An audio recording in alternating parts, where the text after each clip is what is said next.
This is entry 13 of Expedition Handheld. I'm Russ Crandall. And I'm Adam Patrick Murray. We will be your guides on this journey through handheld gaming discovery. Buckle up, or not, I'm not your dad.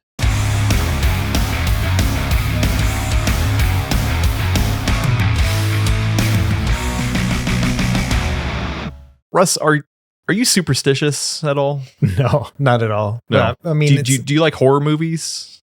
I do, but it's funny, like Lucky 13 or Unlucky 13, right? It's one of those where that's like superstitious and spiritual, and that's the one kind of horror movie I won't watch. I don't watch any ghost movies. Those scare the crap out of me. Because ghosts don't follow the rules. They just do whatever they want. You know what I mean? If it's a werewolf, it's a vampire, or like a serial killer, sure. They're human, like you got ways to go against them. A ghost will just come out of the floor, and I don't like that.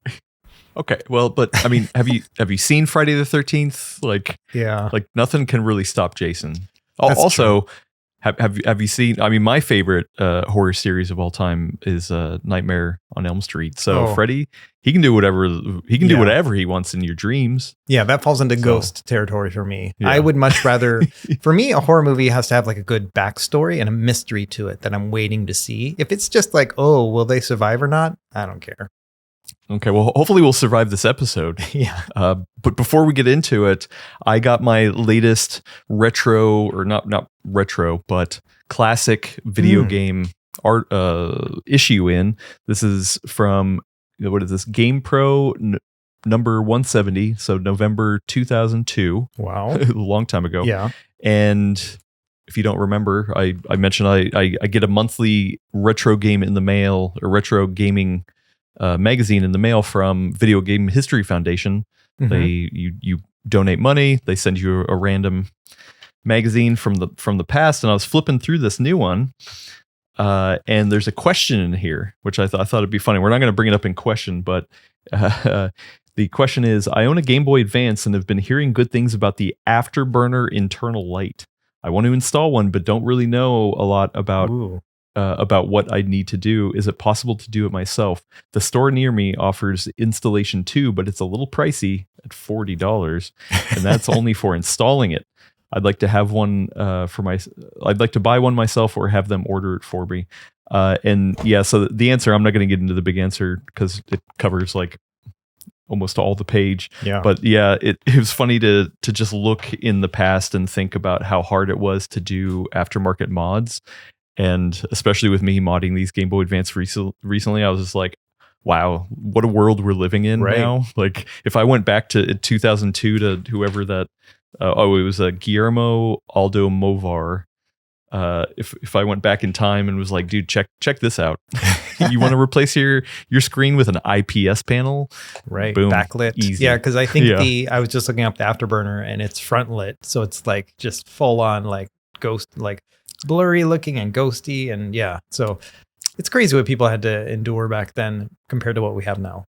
Yeah, I mean, and part of the advice is, sure, you could do it yourself, but it involves a lot of soldering and a lot of messing around. Like, you should really take it to a professional. And I don't consider myself a professional, but I was even able to get through the simple mod of current day and age. Right, so right. It was kind of fun to see some talk. Also, there's a whole section of Game Boy Advance reviews in this as well, because it's 2002. I should have plucked a couple key ones, but for the most part, it's just so much licensed stuff. The Game Boy Advance had so much licensed stuff. I can't find anything. I should have, but I wonder, the Guillermo guy, the guy that was considering that mod, I wonder what he's up to now. What does he got now? Does he have a handheld? Did he do it? Yeah. Did he regret it? Did he have an issue? Who knows? That's Guillermo, if you're listening or watching, please write in, let us know. But hey, Russ, we got some news. We got some really good news. Yeah, actually. One of them is a price drop. There's the Asus ROG Xbox Ally Non-X was on sale for $500. It was a Memorial Day sale at Best Buy. We got pre-briefed on this, and so I called you up and I was like, dude, we should do like a versus video. Say, hey, at $500, should you get this, or should you get a Steam Deck OLED if they ever come back, or should you wait for a Steam Deck OLED, or should you get maybe even the cheaper ROG the Asus ROG Ally Non-X, the original one, like used or something. Right. And man, that was we've never done one of those videos, and it's not a podcast episode. So if you want to go check it out, I'll link it out in the description, but it's over on the PCWorld channel. And it was just kind of us chatting about it. I mean, similar in the approach that we do here, but a little more pointed, obviously, because we were just talking about the merits of that. But it was fun. It was a good video. Yeah, it ended up being, I thought, because PCWorld, like when you guys make videos, they're short, they're like 10 minutes, 15 minutes sometimes, So I was like, let's do a 20-minute video. We'll really push it, right? And then when Adam was editing it down, it was like 35 minutes. And he's like, is there anything we can cut, And so I went back and looked through, and I was like, you could maybe take this off, maybe that there. And he ended up shaving off 30 seconds of material. That was as much as we could pull. I will say, but before I sent you the cut that I had, I definitely shaved off some stuff. Oh, okay. That I was like, okay. So I'm like not ever trying to hit a time. Mm-hmm. For me, I'm more like, I want to respect people's time. So I try to look at it and be like, does this need to be in here? Is this giving anybody extra value? Or is this something that we just said 5 minutes ago and we're kind of repeating it again? So why even say it again? So like, I try to really look at everything and be like, does this need to be in here? So nice. Give everyone the most bang for their buck. Yeah, I honestly, I looked at the comments a little bit, and I didn't see anybody really complaining about the length of it. I think people appreciated it. No, not at all. Yeah, I think that was cool. Yeah. Well, actually, I mean, we got a lot of good comments there. I want to go over a couple of them. Sure. One of them from Trent Coleman 9221 said, "Just wanted to let you guys know that you made me feel so much better about my Xbox Ally purchase." Oh, awesome. Every day I see someone absolutely pooping on its performance on Reddit, and it's honestly made me feel very negative about the whole thing.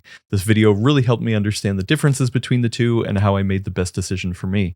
And like, I don't know about you, man, but I love helping people figure out buying decisions like that. And I like this person, or I've heard so many stories of these people who go into something, whether it's PC building or handhelds or anywhere where there's a lot of passionate arguments about something, and somebody just feels crappy about their buying decision. And I'm like, that's not fair. That's whatever. Like, sure, maybe you don't like it, or maybe it's not the best bang for your buck, or who knows, but there's something out there for everyone. And I'm just glad this person now feels better about their decision. So yeah, absolutely. It's a more nuanced thing than what you would find on Reddit. That's the main issue, is that, you always get rewarded by putting something kind of inflammatory on Reddit, like a zinger.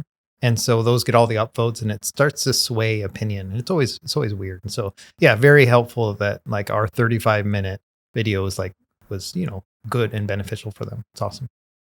Yeah. And it's kind of an inside joke that I do for the intro of the Full Nerd podcast, but like somebody said like, oh, hey, the Full Nerd's kind of like the most level-headed take on PC building discussion. And I was like, oh, I'm going to put that in the intro. And I feel like that's your ethos too. Like, you're pretty level-headed. Like, sure, you have no problem talking about things you don't like. You don't have any problem getting excited about things you do like. But like, for the most part, you're just there to talk about it, level-headed. You're not there to, do clickbait or anything like that. Right. And I appreciate it. Yeah, thank you. Yeah, it's one of those things where I often, again, on Reddit, I will see people be like, oh, Russ destroyed that thing. He hates that thing. I'm like, actually, I felt I gave like the pros and cons and talked about my own personal opinion and how it might be good for you, like I do with every video, But that's the one thing. It's like, oh, Russ just loves that one, or Russ just hates that one. It's like, oh, I try to be even keeled. Like, I think that's really important, because I don't need to convince anyone of anything. I just want to try to present things as I see them. So. Yeah, and actually, I didn't pull any comments, but we did have some comments in there of people being like, "Oh, Russ is such a Valve stan or a Steam Deck lover," and I was just like, "I didn't get that from that discussion." But whatever. We did get a couple comments of here's one from Neon a lot. Okay, well, I should probably bleep that one. I don't understand why you never included the original Legion Go. And I saw a number of people reference this, and I get it, because the Legion Go like definitely has its fans out there, but for the purposes of this video, we were trying to look at that $500 price point of the ROG Xbox Ally and say, hey, is it better to just get this now because it is available and it is a deal, or try to wait for the Steam Deck, or maybe tread through the waters of buying a used ROG Ally non-X. Mm-hmm. And so like I looked over at Best Buy right now. You can get a new Legion Go Generation 1 still, but it's $735. And then there is an open box version that I'm seeing, at least in my area, for $612, which is actually not a bad deal. Yeah. I mean, especially with those open box things. But yeah, it still doesn't reach that level. Like, I don't know. What do you think? Do you think we should have included the Legion Go? I don't think it really comes down to the price for me. It was more about just that it doesn't. I like the Legion Go. It's a cool handheld. I still have mine. It doesn't feel like a handheld in the same way that an ROG Ally does. Like it's an alternative to it. If you want something more tablety and larger with those, special, the puck and the controller, all that stuff. If you want to explore that stuff, then it is cool. But I don't really lump it together with the Steam Deck and the ROG Ally. Those to me are closer competitors. The Legion Go for me is like a new form factor. It's a little bit different. Legion Go S, yes, but not the Legion Go or Legion Go 2. They're kind of a thing of their own. So honestly, the thought didn't even cross my mind, but they are valid, nice handhelds. Yeah. I mean, like if you're looking at either a $500 Xbox Ally or a $550 Steam Deck OLED, if you can get it, and you're like, oh, hey, I'm willing to pony up $60 more for an open box Legion Go 1. I mean, yeah, I think there's reasons to do it. I personally wouldn't. I actually do not like the Legion Go 1 in terms of ergonomics and the controls, and I think the screen it's just overkill for what that system is. But yeah, yeah. No, so I don't know. It's legit. Like the other one too, because we actually did talk about what we should compare some of these things to. The other one I was looking at was the original Claw. Right. And I was like, because you can still get that one for, I think it's like $750 brand new. But I was just like, oh, I actually got it out. I updated it. I was going to run some benchmarks, and then I went back and looked at my original benchmarks, and I was just like, yeah, I don't think this is going to hang for that price. I could see somebody going for the Legion Go 1. Sure. I can't see anybody going for that first MSI Claw. That's 50% higher price than a $500 Xbox Ally. You know what I mean? Like that's a big price jump too for something that really maybe not standing toe to toe with it. Yeah. And we got a couple corrections that I definitely want to put out here. So here's one of them from @128 kilobytes. Said, great discussion, gents. One thing, the Allies, all of them, as they're all the same screen, have LFC, which is low frame rate compensation that effectively lets VRR still work underneath their VRR windows. So yes, their VRR windows is 48 to 120, but sub 48 is still covered by low frame rate compensation. Steam Deck OLED doesn't have VR at all. So yes, I completely forgot about that technology. So yes, you do get the benefits of, even sub 48, you still do get the benefits of VRR like technology, where on the Steam Deck OLED you just get none of that. So. Yeah, that thought kind of, like, as we were talking about it, like it kind of pinged in the back of my head, but I was like, oh, I don't want to misspeak. The thing about LFC, and I looked it up later too, is it just doubles the frames in order to prevent tearing and then give it a little bit more smoothness, but it also increases like ghosting, for example. And so there's a trade-off with things like that. And yeah, you're right.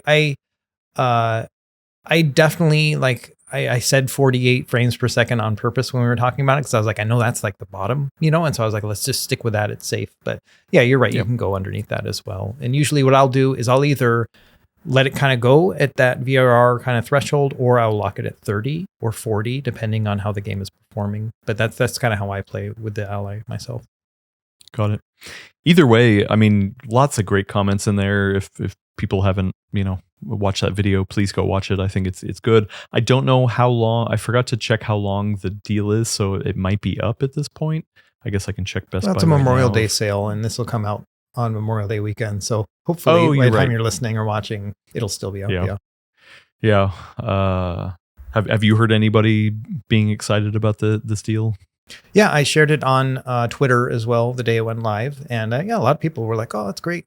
I got a couple haters. There's a lot of haters at the low end spec. It's like, "Oh, just get whatever, get the Legion Go 2. It's so much better for $3,000." It's like, okay, got it. I mean, yeah, we had a couple comments of people being like, "Dude, you compare this thing to the Xbox Ally X. That's the real comparison." I'm like, I mean, not like, right. I mean, yes, you can get more from the Ally X. We know that. Yeah. But for that price jump, yeah, sorry, we're not.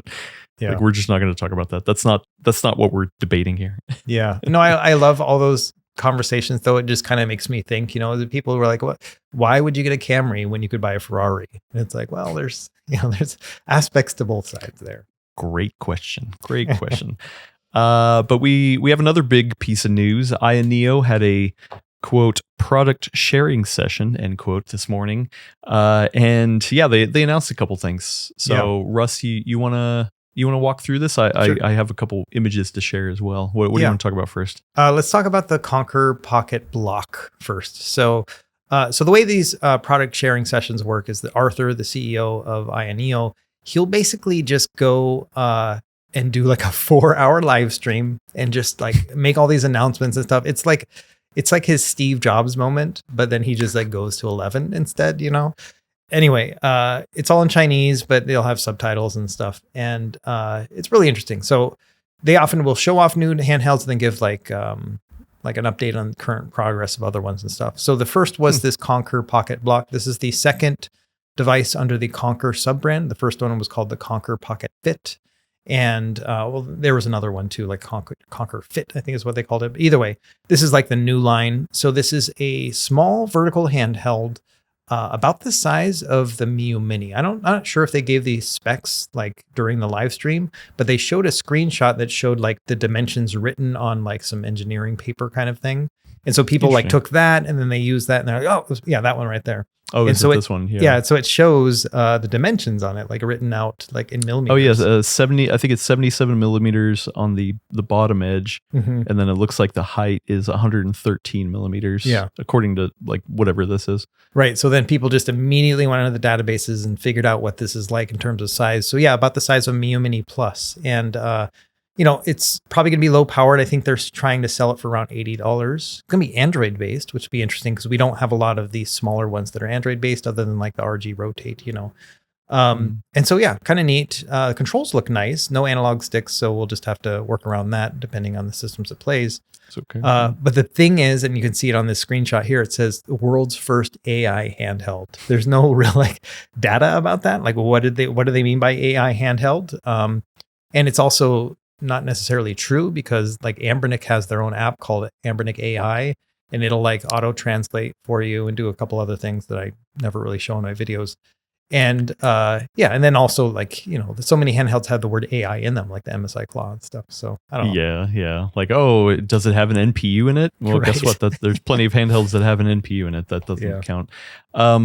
This kind of got leaked a little bit earlier, like there was some photos showing, but seeing this final design, especially that purple colorway, like, ooh, that looks really good. And I didn't realize that above the D-pad to the left is that looks like a speaker grill, right? Like yeah. I like that placement because then you're not covering it with your thumb. I mean, I guess it depends on how big your thumb is. Yeah, no, it's a really great point over that D-pad, but I like that. Yeah, one of my favorite things about the DS Lite, for example, is that it has the speakers up top. It's in the top screen, and it's like it sounds great, And so I do like an upper speaker like that. That is pretty neat, and it has a 3.5 millimeter headphone jack. Oh yes, the courageous headphone jack. It looks like on the right side, alongside the power button, there's a volume rocker, and then on the left side there is a micro SD card.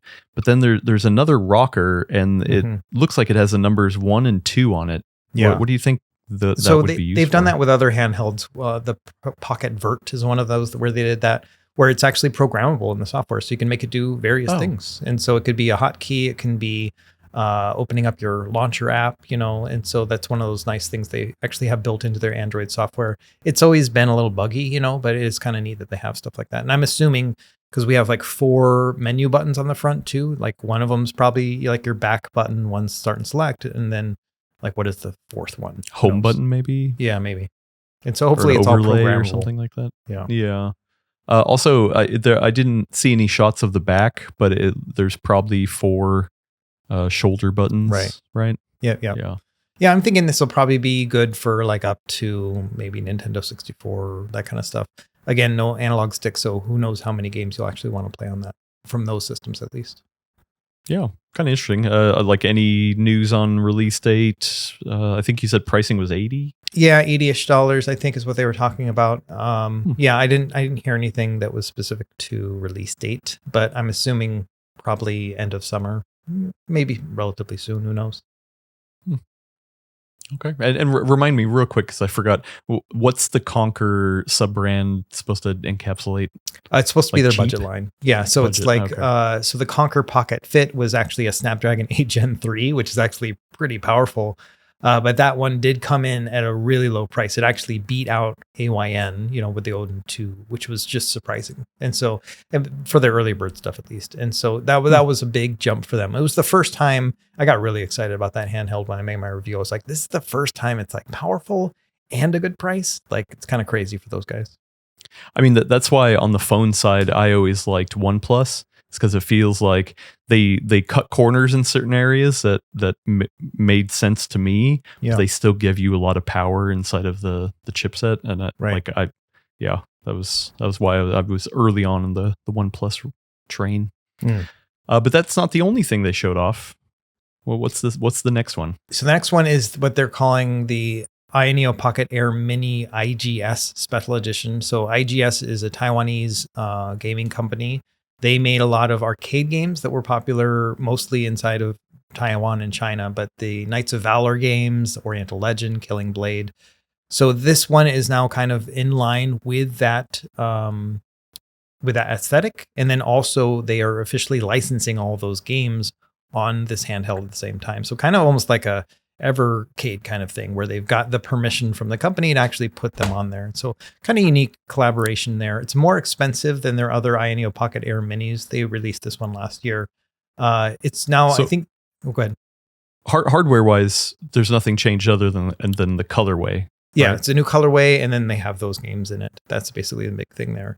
But yeah, this is a pretty powerful handheld. It's like one of my favorites under $100. Nowadays it is about $100, but it used to be $80, $90. So this one is easily can play like Nintendo 64 and Dreamcast, a little bit of PS2 and GameCube and stuff too.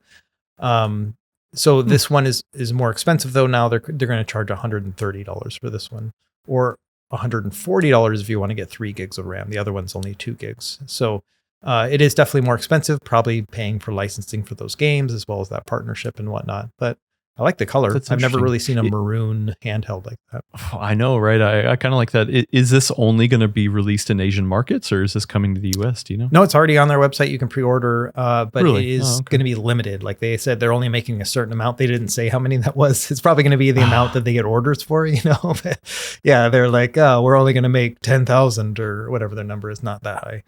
And so, yeah, that's the big thing for that. It's just a new colorway, and then that new licensing for IGS games, which I assume will be much bigger in China than they will be in the West.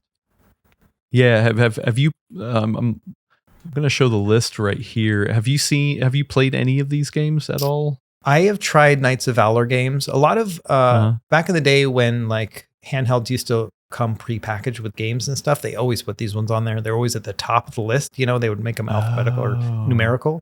And so I was like, what are these games? And I started playing them. They're just like beat 'em up games, but they follow, like this whole Chinese mythology storyline and other kind of stories that they've created over the years. So it is a much more popular franchise over there, definitely. That's interesting. I actually know somebody who is from Taiwan, so I should ask her if she ever grew up playing those games. Yeah. And so the other thing is, and you had it in the last screenshot, is that they say they're using their own self-developed emulator. And I'm assuming it's not from the ground up. Like, how are they, So I'm interested to see when somebody unpacks that and has a look at it. Are they just using like retro arcade cores, like MAME cores, What specifically are they using to play that? But I'm pretty sure it's not going to be 100% self-developed. I mean, Yeah, I mean, we were kind of joking before the show. Does that mean like, oh yeah, we downloaded the source code from GitHub ourselves Right. and then put it on the device Put our own name ourselves, on so it, it's yeah. self-made. So like, come on, you hopefully it's not maybe a translation error or something. Where but it's like if you say self-made, that Right. means something, and so like you're gonna get in trouble if people come to find out that, oh no, this is not your code at all. So. Right. And people find one- out, you know, that's one thing that people love to do. You know, like, I don't know if you remember like the PlayStation Classic. Remember that thing, the little micro console, and how they were just using PSSX rearmed, and then they like only put the PAL ROMs in there. And so like everything was playing at 50 frames per second. Yeah. I mean, people found that out like within days of that thing coming out. That was kind of crazy. Yeah. So come on. I mean, who knows? Maybe there's enough reverence for those games in this colorway that people will be excited to pick it up. But like, I kind of like these little one-offs, like rather than Ayaneo coming out and being like, oh, hey, guess what? We have yet another new handheld. Like, this is kind of a fun one to be like, you know what? This is the same handheld, but we updated it. We not only did a different colorway, we put on some games that mean something. So. Yeah, and I like the idea of them getting legitimacy for their games like that. You know what I mean? Usually they just ship everything just completely blank, right? You bring your own games. Like, they don't even offer, like some of the other companies will offer a micro SD card, which just happens to come with a bunch of games on it, you know? But these guys, they've always been clean about that. So I like the fact that they are going legit with that too. Yeah, well, and hopefully, here's the other thing. Hopefully, it is actually licensed. Right. Like, somebody should reach out to IGS and be like, "Hey, did you actually license this with Ayaneo?" Right. Or like, what does that mean? Did they just like, you know, say, "Hey, can we send you a check and just use your games, you know, and load the ROMs themselves?" Did they actually work with the developers to make sure the ROMs are clean and anything like that? Yeah. Did they get into that deep of the? No, not that I saw, you know, but it's one of those where they were really happy that they had the catalog, but I'm assuming, there must have been some sort of handshake deal or whatever, you know, maybe IGS is the one that developed the emulator, you know, for their own games. And maybe that's what they're using. Who knows? Okay. Yeah, that is interesting. And then there is one more handheld that got announced. Russ, you told me to not look at this until the show, so I'm going to put it up on screen here, and there's a link to an X post from Roy E. Bellia. Yeah, I think they're a retailer of Chinese handhelds. Yeah. Okay. And I'm gonna play this video and just see what it looks like. Okay, it's a Xbox style layout, so not symmetrical. Oh. Yeah, look at that. Oh, that the top screen pops off. Yeah, and it's it's like a Legion Go. Right. Oh, and it's an MCON. And it's an MCON adapt. Okay, well, I mean, it's like a MagSafe. Yeah. Sorry, audio listeners. I'm doing a real bad job at describing this, but it's like it starts by looking like a candy bar style handheld, and then it quickly transitioned into the screen popping off, and then having a little kickstand that you can put it up in front of it, but then you can also replace the screen with a little attachment that you can put your MCON adapter on there. Phone, yeah. Huh. Yeah, so this is GameMT is the name of this company. They're like up and coming. They've released a couple handhelds, mostly along what they call the E5 line, and this one is called the E5 Modx. So the E5s are unique because they are vertical, but they keep that like horizontal 16:9 aspect ratio, so it's like a super wide vertical. You know what I mean? So it's just a massive handheld. That's 16:9. That's 16:9. It's a 5-inch 16:9. Yeah, I was wondering. I was like, that does look chunky. Super wide. Yeah. And the D-pad placement's super awkward too. Like the way they just have it. Let's just put it there, like right in the center. You know. So there's always been a little bit weird. I mean, and they're not even on the screen. I mean, they're not even showing anything running. Right. So do we know the specs of this? Like, we don't.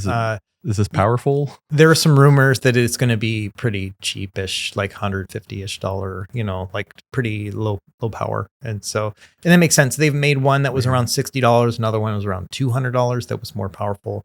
But none of them had the removable screen. That's the big thing with this one. And then, of course, that phone mount thing, too. So you could just kind of use it as a controller. So, yeah. And like there's a little bit of a shot of the screen coming off. Mhm. and you can see there's like guide rails. Yeah, like posts. like posts, but I can't see like, oh, there's no way to like. Okay, so I'm not seeing any pogo pins on the bottom of that screen. So that must mean that the controller, when attached, is wireless, Bluetooth, Yeah, it must be Bluetooth all the whatever time. protocol.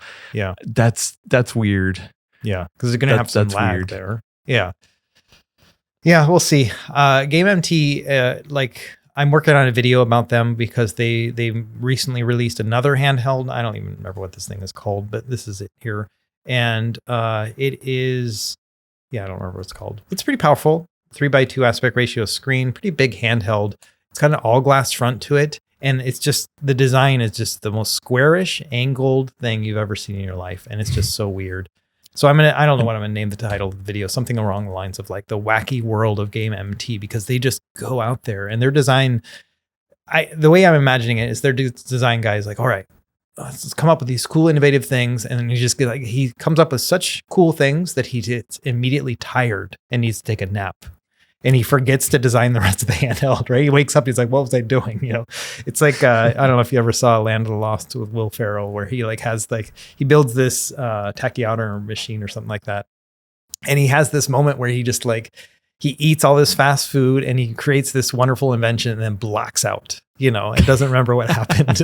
And that's what I feel like this guy does, is he like develops and then blacks out. And then someone else is like, oh, let's just finish it here, you know, because they're very half finished, but unique handhelds. And so, yeah, I like what they're doing. They'll probably refine it over the years, but right now it is definitely an enthusiast kind of principle.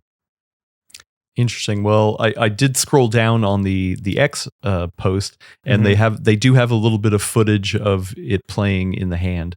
So it appears this person's using PSSS. Yeah, it's playing God of War.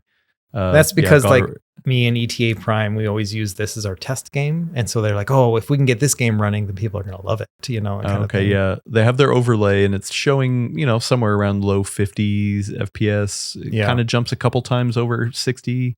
There's 66 I'm seeing, but yeah, it's going down as low as like 39. Like, can you even try to guess what chipset's in that based off of this footage? No, the problem with this game is that in addition to, and I shouldn't take credit for like being the guy that shows this off, but it's just like the standard people use. But the thing is that people have game specific configurations for this game that have been floating around. And so a lot of these companies will sideload those config files in to their like default emulator. And then it's running frame skip. It's got all these hacks applied to it to make it appear that it's running 60. And so the first thing I do, you can see it looks like it's probably running at a 2x resolution scale. Vulkan. But yeah, it's hard to tell whether or not frame skip's enabled. My Chinese is terrible. But anyway. Yeah, it's in Chinese. So I always take this footage in general for God of War 2 and God of War Chains of Olympus with a grain of salt, because they often will game it to make it appear. And then what I'll do first thing when I get the handheld, like wipe all that stuff out, put my own ROM in there, and I check it against, you know, I usually wipe the app and everything to see how it truly is performing. And then I'll show that off. And then people will be like, oh, this guy's lying because I got it running 60, no problem, you know, using the built-in emulator. It's like, I know, you know. So I got to take it all with a grain of salt. My guess is it's going to be fairly powerful. $150-ish handheld. They can probably play up to PSP. That's my guess. Okay. And that makes sense, I guess, why they're showing it. Like I was curious why show off this game specifically, but thanks for that background. That makes sense. And I was also like, okay, well maybe that makes a little more sense of the button layout or the stick layout, like asymmetrical. But I don't know about you, but like I would rather have the D-pad up top. So symmetrical sticks if they're going to have sticks, but where do you fall on that? Yeah, it really depends on the system, but if it is a device that can play some GameCube and PS2, then that's when I'm like, okay, the analog stick makes more sense up top. But anything before that, then I'm like, put the D-pad up top and then the analog stick down below.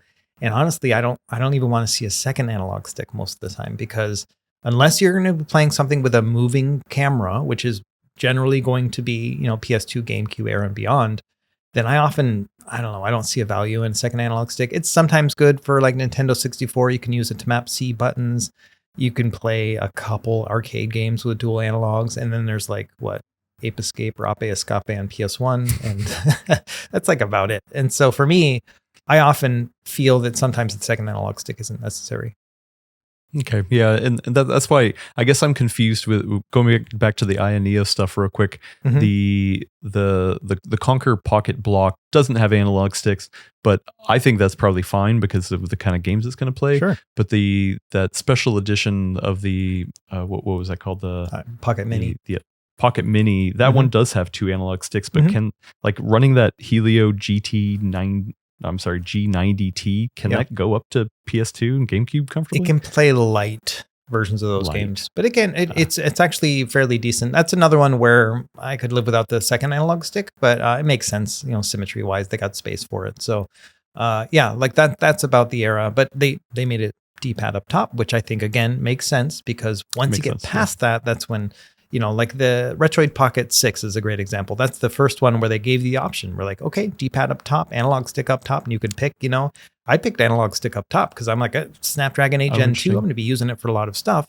But I know a lot of people got it with D-pad up top and they prioritize that. And so I like the fact that they had a choice with that one. I mean, I think they should be applauded for that because then you have to not only have the housing for that, you have to have inventory for both of them as well, and then separate product pages and making sure people don't get confused and buy the wrong one. Yeah. So like I could see somebody being like, it's not worth it, but good on them for offering that, because that is a really nice idea. Honestly, it goes even deeper than that, because in addition to that, they've got 5 color options. So they have 5 color options plus D-pad up top and below, and I think they only have one RAM model. Yeah, they only have one RAM model now, but they used to also offer 2 different RAM models. And so you can imagine that manufacturing team where they're like 5 colors, 2 different layouts, and 2 different RAM specs, and they have to build to order, And so a lot of people don't realize how much work goes into that. It's crazy. Yeah, I mean, just the case itself, and the machining, the tooling that goes into making that case. Like you can't, you either have to have separate lines for manufacturing, or if you're sharing the same line, you have to switch out equipment to be able to make the different version. So like, I mean, I don't know how they're doing that whole operation, but it definitely makes it more complicated. Yeah, it's super cool that they even offer that though. But yeah, this GameMT is unique. Like I really like what they're doing here. They're not quite nailing it yet, but they're working at it. Yeah, and the thing is, the Legion Go, I never found a scenario, me personally, where I cared at all that the fact that the screen was detachable. Like I wasn't using it like a Switch and taking it to parties on rooftops and being like, hey, gather around my Legion Go. Hey, here you go. I'm going to detach the controllers. You get to play against me. It just never made sense to me. I think it was actually a worse console because the controllers detached. Or made concessions because of that. And so like having that removable top screen, I cannot see a situation where I would use that. Right. Yeah. No, same. Yeah. Except for, I guess, if you want to put your attachment on and then add your phone, I mean, I guess that makes more sense. But yeah, I don't know. I feel like there's a lot better ways to play on your phone than to use the GameMT controller thing, So yeah, we'll have to see. It's a neat concept, and maybe it's a Gen 1 product and Gen 2 is a lot better, but yeah, interesting. Well, Russ, you know what else is a neat concept? Taking an ad break. So let's take one, and we'll be right back. Russ, it's time for the age-old question. I know you've got pockets. How many of them? 4? I got 4 right now. Maybe 5, because the little coin pocket. Do you got that? Oh, not in that one. I'm wearing shorts. Ooh, man, that sucks. Okay, well, you've only got 4 pockets. You've got to have a handheld in one of those pockets at least, right? Well, I do, but it's too big for a pocket, what I've been playing with. And that is really a tablet, like a full-on 8-inch tablet. So a little bit too big for my pocket, but really enjoying it. You got to get some Jinkos, man. I this is a tangent, but like years ago, I was like, let's make an April Fool's video when I'm going to get some Jenkos, and it's going to be like, will it fit in my pocket kind of thing, you know? And spoiler, everything was going to fit in the pocket. Like that was the plan, right? And be like, look, they're all pocketable, you know? Jenkos are so expensive. It's like $150 for them on eBay. Wait, and for this was like old ones, or do they still make them? No, used. Yep, Yeah, like they don't make them anymore. So just because it's like a connoisseur thing, it's like a special thing or whatever. And so to find one that actually fit and didn't look like bedazzled or whatever, it was around $150 to find a decent pair. And I was like this is not worth it for me. This is like, you know, years ago, like where $150 would have like made or break my channel, you know. Russ, I hate to break it to you, but the 90s are so back that there is a Jenko.com and you can get brand new Jenkos right now in a multitude of different styles. I'm seeing as low as like $104. It's a sale. There's a Memorial Day sale, so I think you're just, it's time to go get some Jenkos, man. Holy smoke, they are all back. Wow. Yeah, hey, dude, the 90s are hot, man. You know, like I've been saying it since the 90s, but now people have finally caught up with it. Yeah. Well, I'm really impressed. I mean, it's not just like a couple. They've got like dozens of designs here. This is really crazy. You can tell it's all new too, because like the models and stuff, a lot of them have like those patchwork tattoos that, you know, kids these days get, you know, where they just like change their mind all the time, you know, and kids these days. Yeah. So it's like new young models, but old school jeans. Very interesting. That kind of takes the fun out of my April Fool's joke, though, if I could just buy it. Huh. Yeah, well, you know, yeah. I still like the idea of buying a secondhand Jenkos. I mean, come on, there's got to be thrift stores in Hawaii, right? Oh, no.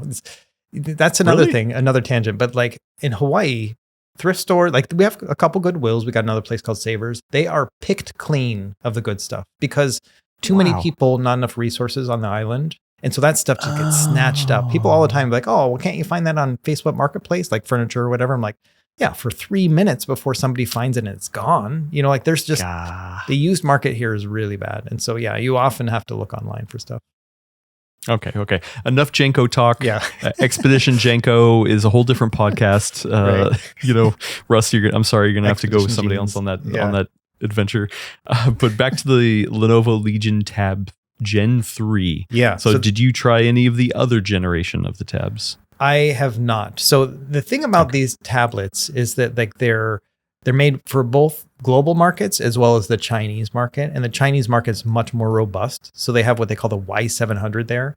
And so as an example, Gen 4 of the Y700 or Legion tab, as it's known in the US, didn't even come out in the US. You know, like they didn't even release it. They just went right to Gen 5, which is the most recent one. So I bought the Gen 3. This one has a Snapdragon 8 Gen 3 in it. So that is the same as like the Conquer Pocket Fit and a couple other handhelds, but good, like better performance than the Thor, for example, you know, not quite at the Odin 3, but just below it. And so I picked one up. They had a sale going and they have like a military discount and an education discount on their website. And so I just used the military discount plus the sale, and it was around $370 for this. Which usually retails around $500. So like pretty good price. And I love this thing, man. I've been really enjoying it. And so I've been using it in various different ways. So I have like a telescopic controller from GameSir that I use, you know, and just your standard like kind of tablet setup. And that's usually what I use. But then I also, like I mentioned before, the Chinese market's much more robust. They've got accessories for it in China that you can import in. And so one of them is this thing called the G9. So this is like a full-on controller, and you slot your tablet inside of this, and it becomes basically like a Lenovo Legion Go S in size overall. So it's kind of like I never know how to pronounce it, but those Switch controller things, the CKRK or whatever, cracked or whatever. Yep. Like, is it kind of like that where like you're actually sliding the tablet into it? Kind of. It's actually two parts. So let me unlock it. Which one's unlocked? So you actually pull out the back, and then it's basically like a grip for it. Like not a grip, like a case for it. There we go. So this thing right here snaps on the back of it, of your tablet. And then this snaps on the back of the controller, which is this thing. And then you lock it in. Wait, So it's like put it in the if back. you don't want to use the controllers, then you can keep that first layer as like a protective case. You can kind that of. the idea? I mean, it's not doing much. It's protecting the back. It's just like a hard plastic. But I think it was more like a housing that you mounted in. It's like a mounting system. Huh. And the tablet has 2 USB ports, and so the side port plugs in, and then as you snap it into place, and then you still have access to the bottom port for charging and everything else. And so, and then the controller itself is powered by the tablet, and Nice. full size controls, like big old grips, like we're talking like Legion Go S size. Like this is big, chunky. Does it actually feel like any of either of the Legion Goes? It doesn't. It's close.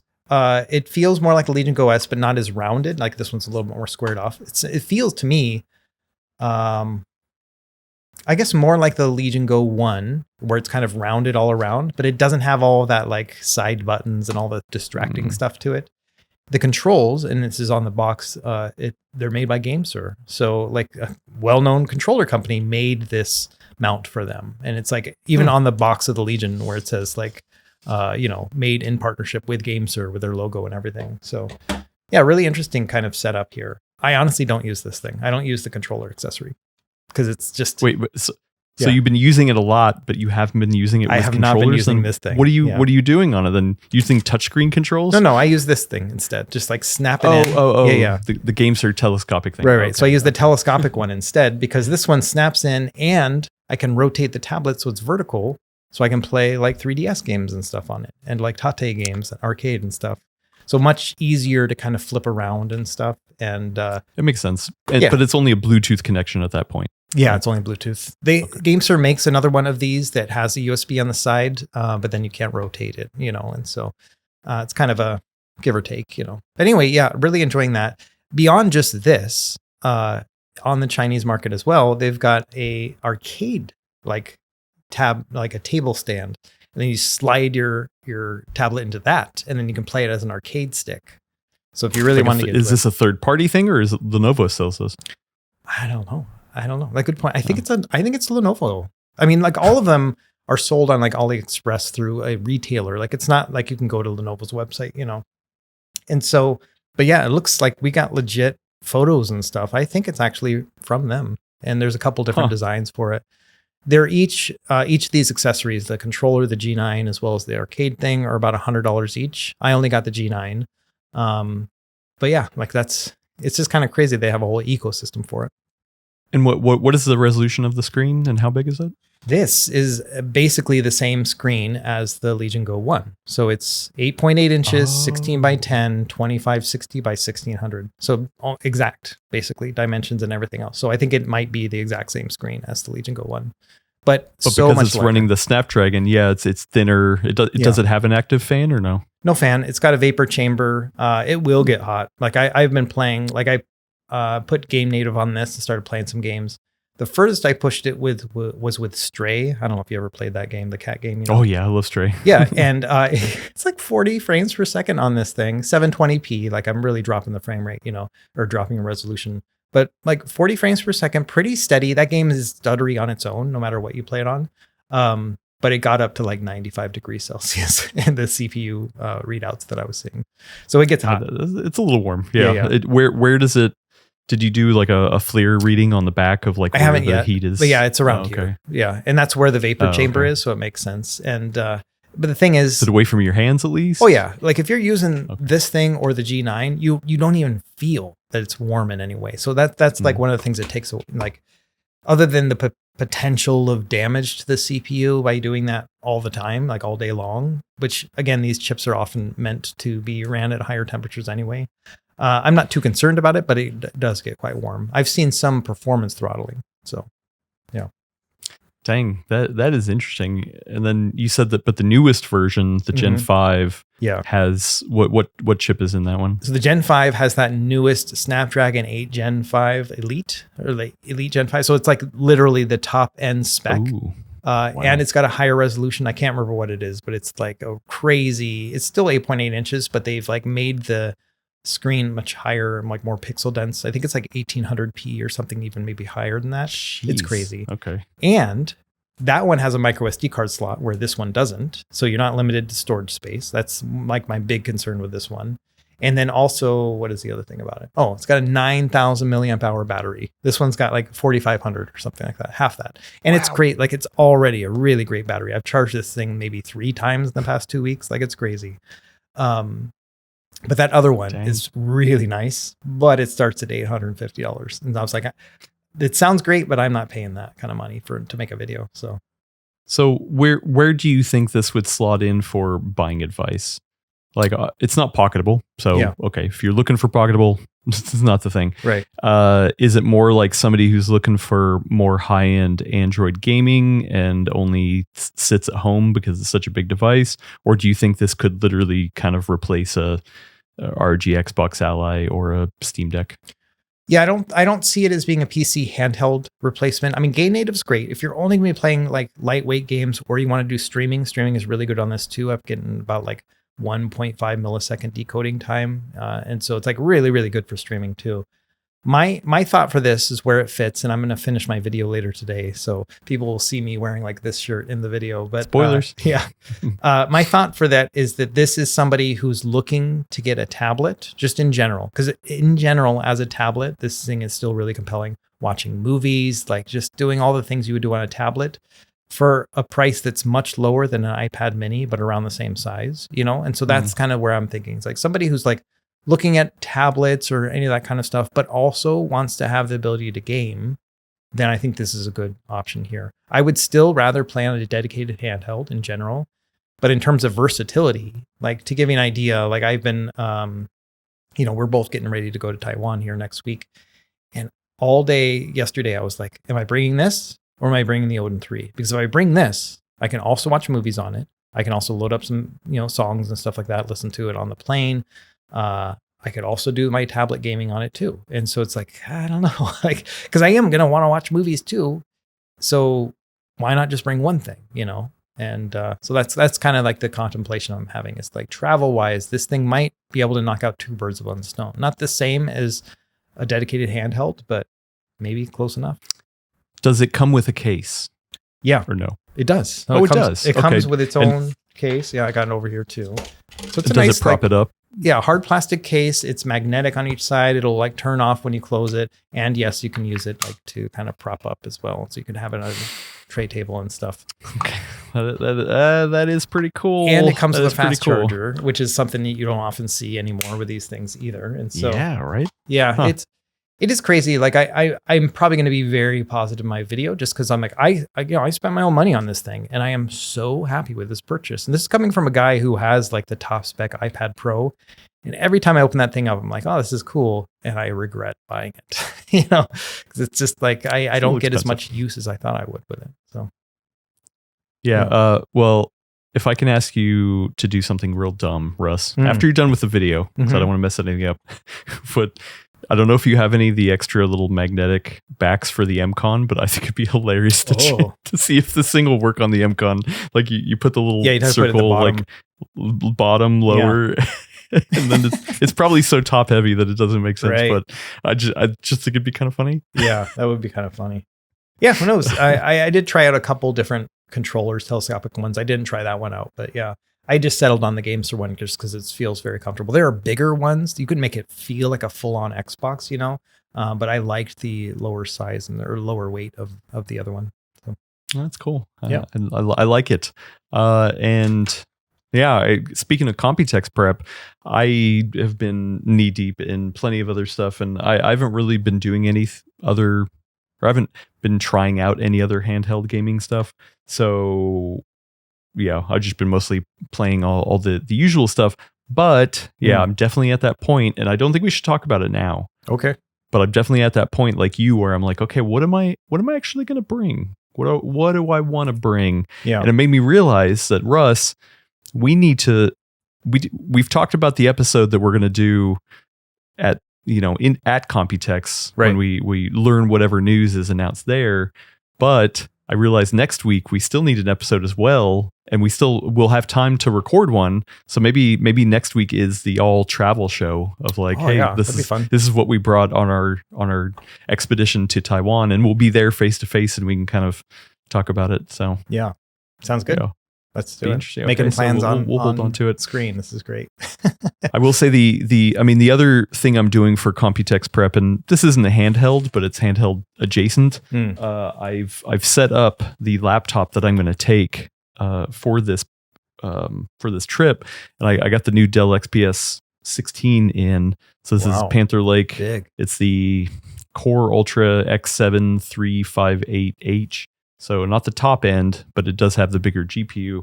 And I've been doing a bunch of video editing on this just to see, hey, can this thing actually hang with me editing videos there? Yeah. And man, like I am still floored by the performance of Panther Lake. And if we get to see any Panther Lake handhelds at Computex, I'm going to be very excited. Nice. Yeah, I'm hoping there'll be something. We'll see. But yeah, that's interesting. Yeah, I'm planning on bringing my Mac because I do all my video editing on my Mac. But yeah, my biggest thing is like trying to figure out the handheld to bring. Like I usually do a small and a big, so we'll figure that all out next week, I guess. Yeah. So, and then we'll talk about it. But we need to talk about some questions and some buyer's corner stuff. But before we do that, we're going to do an ad break. Another one. Let's do it. And we're back for the buyer's corner. See that corner over here, Russ? That's where all the buyers are. Yeah, they're lining up. They're waiting to have me ask you questions.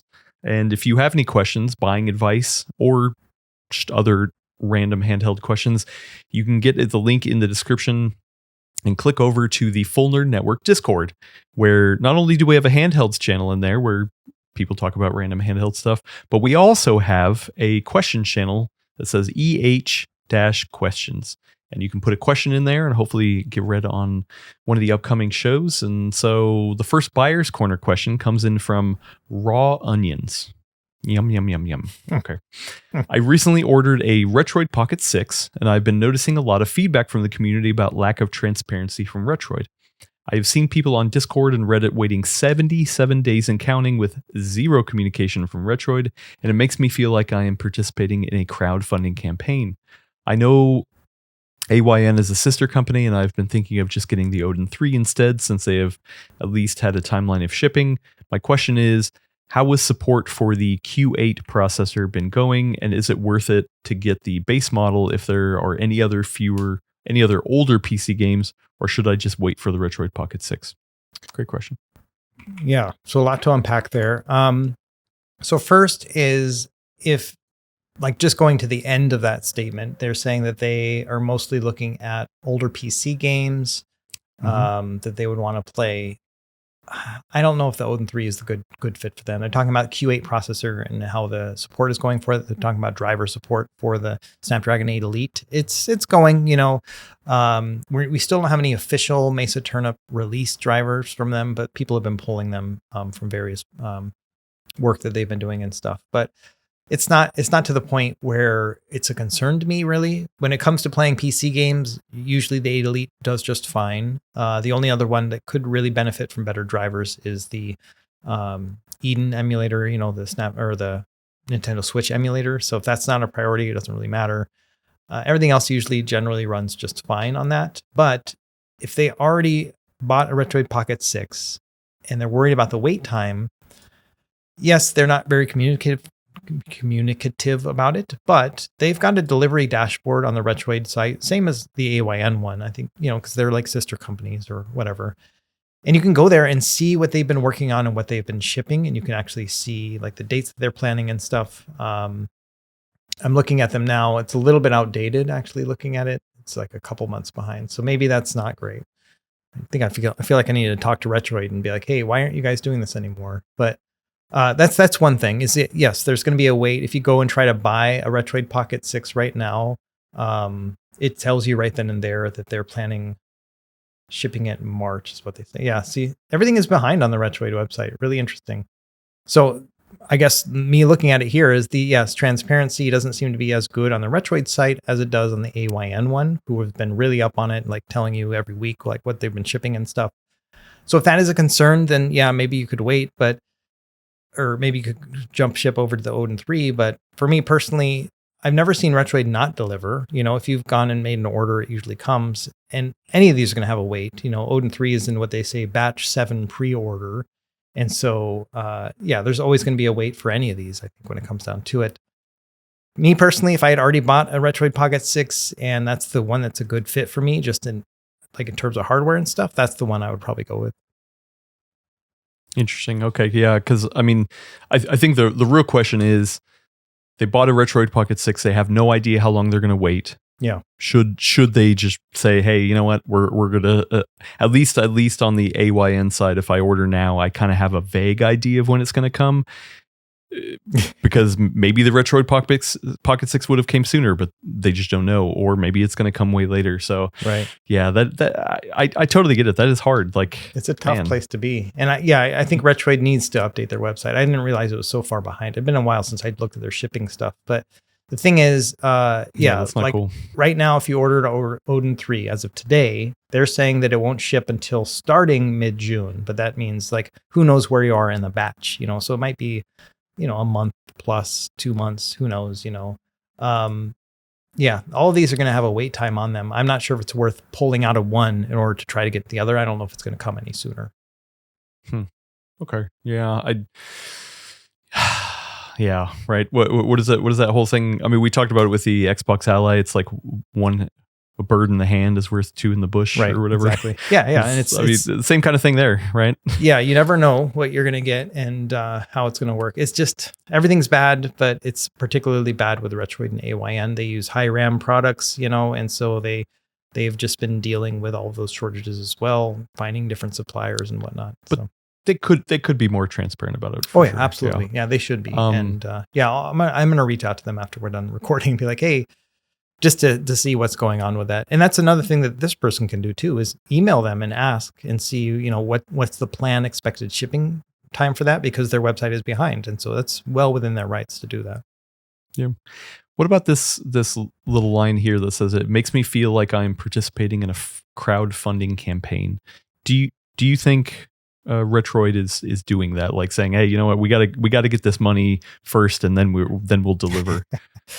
No, even when they do crowdfunding campaigns, I often feel like they are really just trying to get an idea of how many to develop, like how many to manufacture, not necessarily that they're waiting on the capital, right? And that's what a lot of crowdfunding campaigns do. So I don't think they're waiting on the capital. They're making plenty of sales in all the other SKUs that they have that are shipping right now. It just so happens that, the Retroid Pocket 6 is that new hotness that they just can't keep up with demand. So I get it. Like, it might feel like you're doing that long pre-order period. I think a lot of it could just be solved with better transparency. I pre-order so many things and I'm like, okay, they gave me a date. It's going to be a while. They missed the date. They sent out an email. Those are the things that happen all the time from everybody. But it's the transparency thing that's really important. Yeah. Last question. Do you think there's another device that maybe they should look at that you think they could get right away that is within this same want list? I hate to say it, but it might be. I mean, if you're looking at this power spec, then the Ayaneos, depending on the pricing, they are actually doing very good this year so far, and be like, we have inventory. This one is shipping right now, and they actually are. They've caught up. A lot of it is just because people stopped ordering from them after all because they had the same problem where they had a huge amount of demand for the Conquer Pocket Fit in general. And they were so far, they were missing their deadlines. They were not being very communicative about it. People were getting really mad. And so a lot of people canceled orders, and now they're at a point where they are caught up and you can order one and get it, but a lot of people are not interested anymore because they've got this kind of worsening reputation because of it. So I hate to say it, but Ayaneo seems to be fast, a little bit quicker on the draw when it comes to shipping right now. But again, it's like a daily thing. Who knows what's going to be a month from now. Okay. Well, yeah, please, all these buyers corners, we please get back in that channel, or maybe even create a thread and kind of update us and let us know what you end up getting, because I would love to hear that. And it sounds like people would love to hear what people pick as well, because maybe there's somebody out there listening to this that is struggling with that exact same thing. So however you make your decision, and maybe it'll help somebody else. I think a lot of this comes down to the Thor's popularity, because I think a lot of them are using the same factory. And so like I'm assuming that they have to, like they're like, okay, today is like this week is Retroid Pocket 6 week. And they're like, no, we have to push it back another week because Thor order take priority because we got 10 times as many of those. The Thor is too good. All right. Yeah. Anyway. Yeah. All right. Well, here's another Buyer's Corner question from Walbert. Ahoy, ahoy. Please talk me into or out of replacing my everyday carry Ambernic RG405M with an Ambernic RG Rotate, especially since both sport Android 12. They both have metal bodies and they both have the T618 chipset. There's a second question. So Sure. Why don't we answer that one first? Yeah. So I got my RG Rotate here. I'm still using it all the time. I really do like this little guy. I've really customized it now. I've narrowed down all my apps into just one screen. So no more swiping between screens to get to my apps. It's just one screen. Some of them are in folders, but then I've just got all my easy access. So I don't like, it's just a single homepage, and that has really simplified things too. I loaded up a bunch of classic movies and TV shows on this, well, mostly TV shows. So like, the first 5 seasons of The Simpsons, which ran in 4:3, like, so I can like play this and it looks great on the screen. Ninja Turtles. And what was the other one I put on here? Something else. Anyway, so Gargoyles. What was the third? Oh, X-Men, the original X-Men. I was like, I can go back and watch that, Anyway, so I'm really enjoying this. But if you've got an RG405M, it's like the same handheld, Yes, this one has a cool rotate thing, but you're not going to see any performance. Fidget item. Yeah, it is a nice fidget item. But I don't know. I feel like if you're going to be getting the RG Rotate, it's because you either want to jump up from something that you have that's very cheap, or you want something to complement a higher end handheld that you already have, But going a lateral conversion like that for $110 or whatever this is, I don't know, man. That's a tough sell for me. I'm not sure about that one. Yeah, especially for me, because I haven't used either of these devices, but traditionally I like more landscape oriented controls. Like I think control wise and comfort wise, switching to the Rotate is a downgrade. It is. Yeah. But yes, you get something from it because it is smaller. It's not more pocketable, but kind of pocketable in a different way, I guess. Yeah. It has the cool flip out screen. You can do other stuff with it. Yeah. Especially, the lack of analog sticks too. Like the RG405M, like that was actually one of their first that was analog stick up top.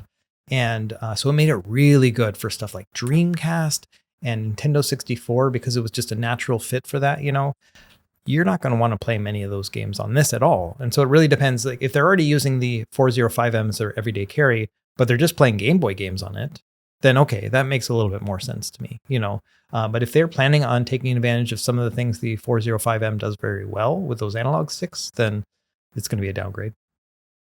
Okay, all right. Their second question, tangentially, are there any handhelds of yesteryear which you think stack favorably against the 2006 alternatives? Ooh. Yeah. Dig deep, Russ. Is there anything that you're like, hey, you know what? I would still recommend this today. Like, I mean, I feel like one of them, come on, the Miu Mini Flip, right? Yeah. So the Miu Mini Flip it's actually just came out last year. So that one's still like a relatively new one, but the Miu Mini Plus. It's yesteryear. Yeah. The Miu Mini Plus though, which came out like 2023 that's older, and that's still an easy recommendation, I would say the RG405M that they were just asking about, like that is a device that is aged very well, and a lot of the XX line, I mean, a lot of those RGXX devices came out almost 2 years ago at this point, but they still, budget wise, like that's still really, really excellent handheld. In the higher end, it's hard because you're what always... about the one we talked about last week, the R36S? No, see for me, that one, the Battle XP one that we talked about last week, that G350, that one replaced it, the pink one that I have. So I don't really recommend that one anymore. But the hard thing is the higher end ones, they got so good starting with the Retroid Pocket 5 that it's really hard to recommend any of them. Like the Retroid Pocket 4 Pro, even though that was a really cool handheld, the screen is like just so tangibly worse than on the Retroid Pocket 5. And so at the higher end, it does feel like you kind of have to keep up with the times, but it's the classic ones, like the Miu Mini Plus that really still aged pretty well. And I mean, let's not forget on the x86 side, the Steam Deck, obviously. Right. Yeah. I No, mean, absolutely. like that thing, it does still hold up. I mean, people are still debating. We are still making videos debating, should you wait for to buy a Steam Deck or buy something that's brand new? It's crazy that a computer, that thing's a computer from 2022 is still like holding its own against anything you throw at it. Yes, I mean, obviously the Z2 Extreme is a lot better in terms of performance, but man, that overall experience on the Steam Deck still really held up really well.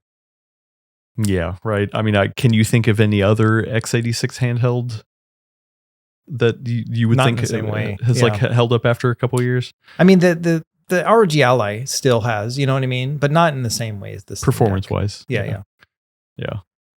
Okay. Or I mean, obviously there's people who still appreciate the Legion Go 1. Right. So that's not me. Yeah. But okay. All right. And then the last Buyer's Corner question comes in from Hammy Blam. It says, I want to buy a retro handheld for my brother-in-law who loves Zelda games. Nice. My budget is around $100, give or take. I want to maximize how many Zelda games he can play on a single handheld. My thoughts are this. Go with something cheaper that will only play the titles from NES, SNES, and Game Boy through Game Boy Advance. Or add an analog stick to handle N64, maybe GameCube. Or get the RGDS running Linux to add the DS games into the mix as well.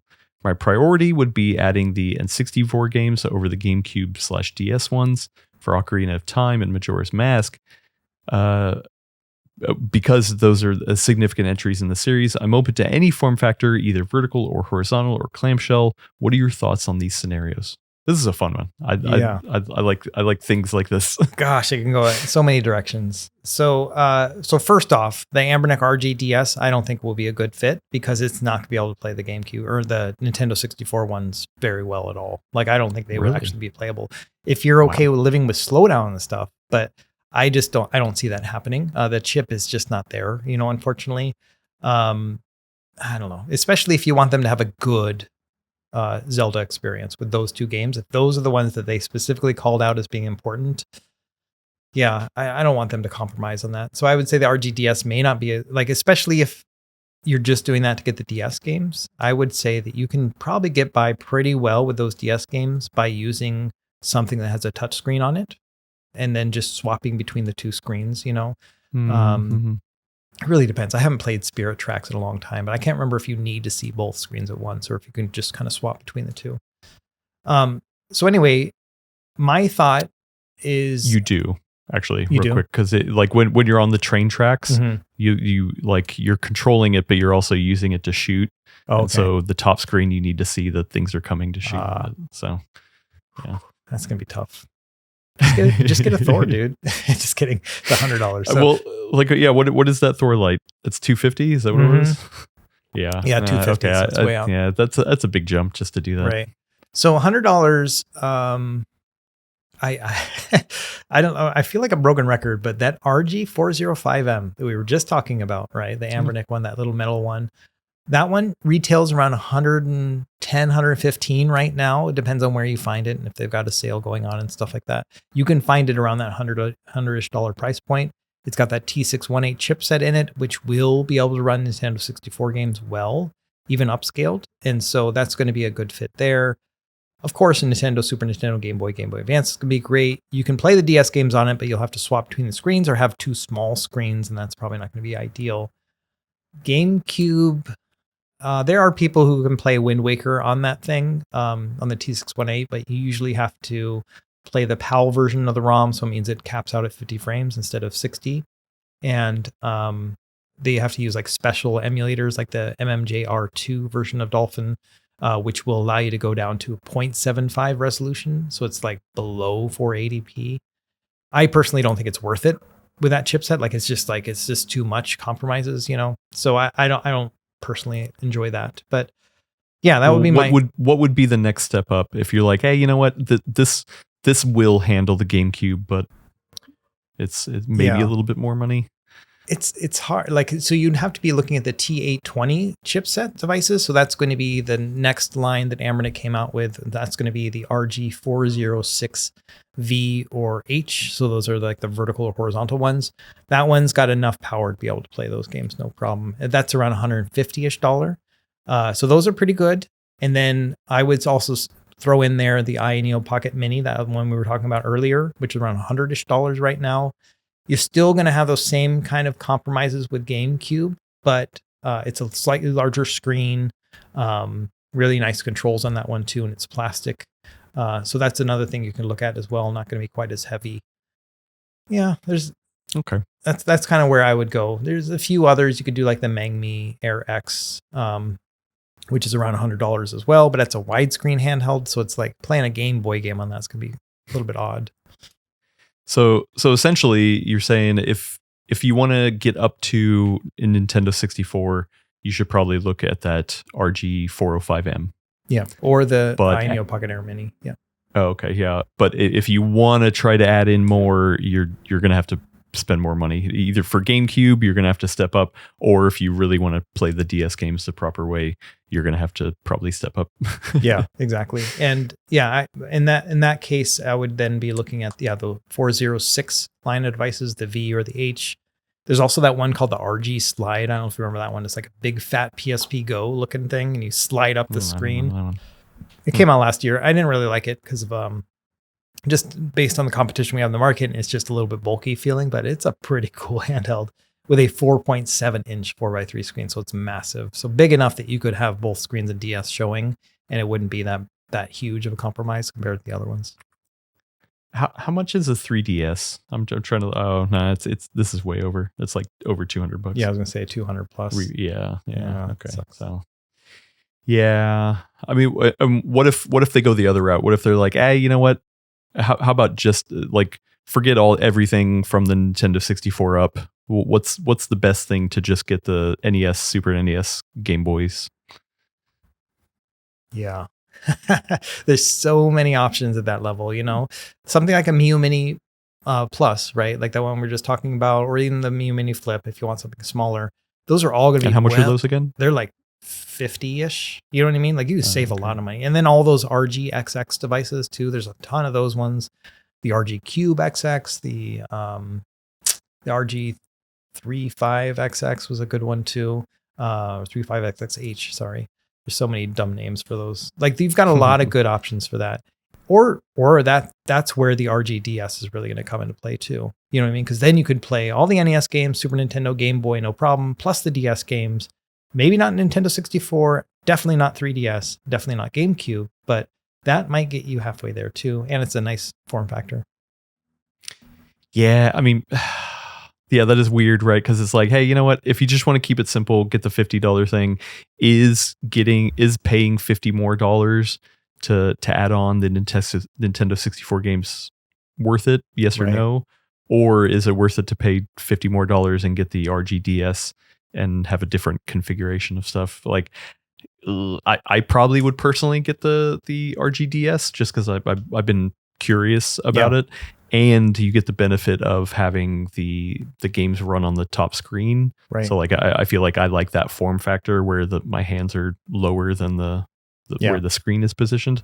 And it's a clamshell, so it's easier to put in a pocket. Mm-hmm. But yeah, I guess that depends. Yeah, the thing is, there's so many good options. When you narrow it down to something that's a bit more easier to run processor wise, like there are just so many options out there. It's crazy. I feel like I could talk about this for like 2 hours straight, go through all 300 handhelds I have around the corner, I mean, this is fun, especially like having something that's very pointed like this of like, hey, just this series. I just want to play this series. Yeah. It's fun. So let us know what you end up getting because that one is a head scratcher. It is a head scratcher. Please let us know. Every year or so I've been making this video. It's like my favorite handhelds to play each particular system, right? Like, okay, if I was going to play Sega Genesis, what would I play it on? Like, what are my top 3, And it changes all the time. And one really interesting thing with my last one is that I spent a lot of time thinking about my decisions and like making my choices and presenting them and stuff. And so many people disagreed with them. And at first I was like, maybe I just made the wrong choices, but I think it's just because there are so many good choices out there that it's really hard to kind of narrow it down to one. People get kind of personal about it, and so we're living in a world right now where there's just so much choice, especially at that low end. Well, and I feel like it's not really, I haven't seen too many people be like, hey, I just want to play this system. Right. So, usually it's like, okay, well, what gathering of systems can I play that Yeah. makes sense to me? Right. Either because you're power constrained or because of the ergonomics or the functionality, like dual screens, things like that. Right. So, which is why a lot of people end up usually spending a little bit more money, like an AYN Thor or something, because that thing covers a lot of bases. Right. Exactly. Yep. So interesting. Okay. Thank you for the buyer's questions. We are going to move over to just some generic old Q&A. Just kidding. There's nothing generic around it. It's just not necessarily buying advice. We love all questions. The first one is coming in from friend of the show, Vinny22 Shy, because they're from Chi-Town. And actually, this person wrote in earlier, and then I was chatting with them over on our Discord with some other friendly folks, and they offered to send me the Game Boy Advance. The Game Boy Advance version of Advance Wars, because they heard me talk about how I picked up a bootleg one, and they were like, hey, you know what? I'd prefer this to go into good hands. So it actually arrived here yesterday.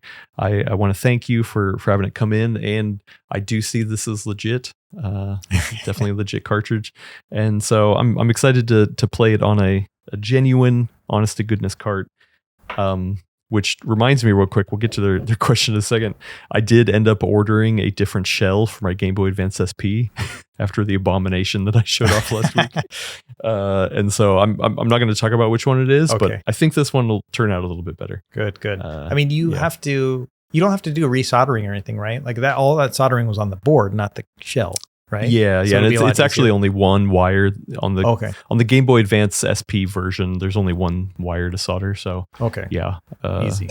It should be easy. I'll talk about it later. Cool. Probably after Computex though. Yeah.